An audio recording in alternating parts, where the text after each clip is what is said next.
ମଣିଷର ତୁମେ ଯେତେ ଉପକାର କର ନା କାହିଁକି, ପରିବର୍ତ୍ତନ ସମୟରେ ତୁମର ସାମାନ୍ୟ ଭୁଲ ହେଲେ ସେ ସେହି ଉପକାର କଥା ବୁନ୍ଦାଏ ମାତ୍ର ମନେ ପକାଏ ନାହିଁ। ମନୁଷ୍ୟ ଘର ବଦଳେଇଥାଏ, ବସ୍ତ୍ର ବଦଳେଇଥାଏ, ସମ୍ବନ୍ଧ ବଦଳେଇଥାଏ, ତଥାପି ଦୁଃଖୀ ରହିଥାଏ, କାରଣ ସେ ନିଜର ସ୍ୱଭାବ ବଦଳାଇ ନଥାଏ। ପଥର ଗୋଟିଏ ଗୁଣ ତାର ଦୁର୍ବଳତା ଯେ ସେ କେବେ ତରଳେ ନାହିଁ, କିନ୍ତୁ ଗୋଟିଏ ଗୁଣ ଉତ୍ତମ ଯେ ସେ କେବେ ବଦଳେ ନାହିଁ।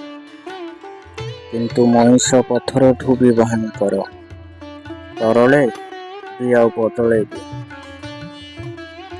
ଜୀବନ ଥିବା ଯାଏ କେହି କେବେ ବୁଝନ୍ତି ନାହିଁ କେମିତି ବଞ୍ଚିଛ। ମରିବା ଦିନ ସମସ୍ତେ ଅନ୍ୟକୁ ପଚାରନ୍ତି କେମିତି ମରିଗଲା। ମୋ ଜୀବନରେ ଖୁସି ଅପେକ୍ଷା ଦୁଃଖକୁ ମୁଁ ବହୁତ ପସନ୍ଦ କରେ, କାହିଁକି ନା ଖୁସି ଆସିଥାଏ କିଛି ସମୟ ପାଇଁ, ଆଉ ଦୁଃଖ ଆସିଥାଏ ବହୁତ କିଛି ଶିକ୍ଷା ଦେଇଥାଏ। ଆଉ ଏଠି କିଏ ନିଜର ଆଉ କିଏ ପର ଜଣା ପଡ଼ିଥାଏ। ଏ ଶରୀରର ନା ତୁମର ନା ତୁମେ ଶରୀରର।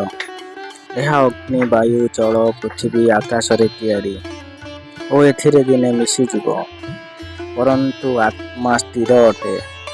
ପୁଣି ତୁମର ଏହି ମିଥ୍ୟା ଗର୍ବ କ'ଣ ପାଇଁ? ନିଜର ଅହଙ୍କାର ପାଇଁ ଏହି ତିନୋଟି ନିପାତ ହୋଇଥାଏ, ଧନ, କାନ୍ତି ଓ ବଂଶ।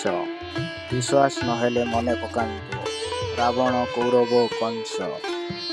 ସାଥିରେ ରହି ଯିଏ ଆମ ସହ ଛଳନା କରେ ତାଠାରୁ ବଡ଼ ଶତ୍ରୁ କେହି ନାହିଁ, ଏବଂ ଆମ ମୁହଁରେ ଯିଏ ଆମର ଖରାପ ଗୁଣ କହିଥାଏ ତାଠାରୁ ବଡ଼ ମିତ୍ର କେହି ନାହିଁ।